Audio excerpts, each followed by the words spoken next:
और पूरे लॉकडाउन में मेरा यही रूटीन रहा है, उठो, खाओ, पियो, पढ़ो और सो जाओ बस। इसके अलावा कुछ नहीं करना, कोई रेसिपीज़ कुछ इन्जॉय नहीं करा, बस उसको पढ़ाई की।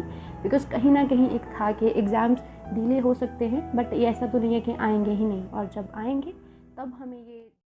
Good morning everyone, my name is Kajal Arora और मैंने 30 मार्च 2019 को as SBA PO Hoshiarpur Punjab में ज्वाइन किया है।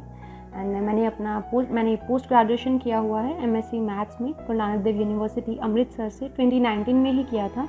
उसके बाद मैंने प्रिपरेशन में शिफ्ट करा जून 2019 में, और उसी साल मैंने IBPS PO मेंस भी क्लियर किया था, बट अनफॉर्चुनेटली उसमें मेरा फाइनल सिलेक्शन जो है वो नहीं हुआ था।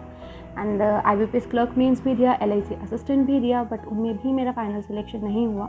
तो इन चीज़ों ने मुझे काफ़ी ज़्यादा डिमोटिवेट कर दिया था। एंड द बिगेस्ट डिमोटिवेशन आई थी जब कोविड की वजह से लॉकडाउन अनाउंस हो गया, एंड उसके बाद वो फर्दर एक्सटेंड हुए जा रहा है। आपको नहीं पता था कि फर्दर जो सिचुएशंस हैं वो कैसी आने वाली हैं, बट उस फेज़ में भी मैंने अपने आप को पूरा पॉजिटिव रखने की कोशिश की। मैंने अपनी प्रिपरेशन को ज़रा सा भी ढीला नहीं पड़ने दिया, और पूरे लॉकडाउन में मेरा यही रूटीन रहा है, उठो, खाओ, पियो, पढ़ो और सो जाओ बस। इसके अलावा कुछ नहीं करना, कोई रेसिपीज़ कुछ इन्जॉय नहीं करा, बस उसको पढ़ाई की।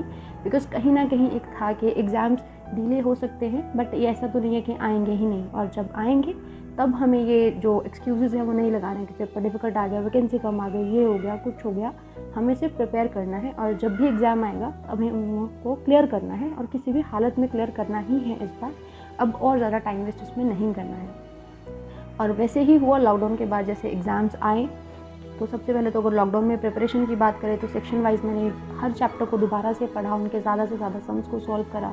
इंग्लिश के कॉम्प्रिहेंशंस तक मैंने ऑनलाइन सॉल्व करे, जीके को साथ साथ में पढ़ा। हालांकि इतना जीके उस फेज़ में था भी नहीं, बट फिर भी मैंने उसको फ्लो को टूटने नहीं दिया, मैंने उसको भी साथ साथ में पढ़ा। डेली बेसिस पे, मंथली बेसिस पे रिवाइज़ किया, स्टैटिक जीके स्ट्रॉन्ग करा, बैंकिंग पढ़ा कि कहीं से भी कोई कमी जो है वो ना रह जाए। रीजनिंग में लॉजिकल रीजनिंग के टॉपिक्स भी पढ़े, वो काफ़ी स्कोरिंग होते हैं मेंस में, उनको पढ़ा। और यहाँ तक कि इंग्लिश के कॉम्प्रिहेंशंस को मैंने ऑनलाइन सॉल्व करा। जो क्वेश्चंस मुझे नहीं समझ आते थे उनका मैं वीडियो सॉल्यूशन भी देखती होती थी यूट्यूब से। Sometimes it feels silly, but definitely इससे इम्प्रूवमेंट होता है, बहुत ज़्यादा इम्प्रूवमेंट होता है। एंड आई डू रिकमेंड कि बिना कुछ भी सिली सोचे आपको जो सही लगता है आप वो प्रिपरेशन के लिए डेफिनेटली करें।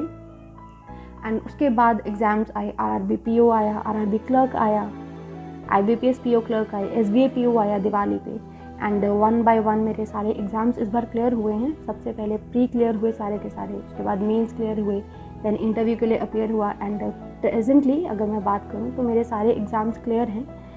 RRB PO का अपॉइंटमेंट लेटर भी कल आ चुका है घर पे, तो I am very happy for that कि चलो फाइनली हमारी मेहनत जो है वो रंग लाई है। तो एट द एंड मैं आप सबको भी यही कहना चाहूँगी कि बस अपनी प्रिपरेशन करो, ध्यान से करो।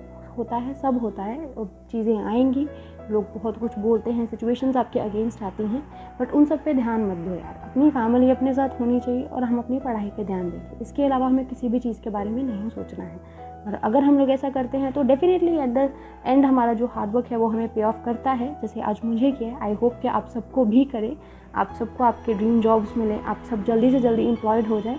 And thank you so much.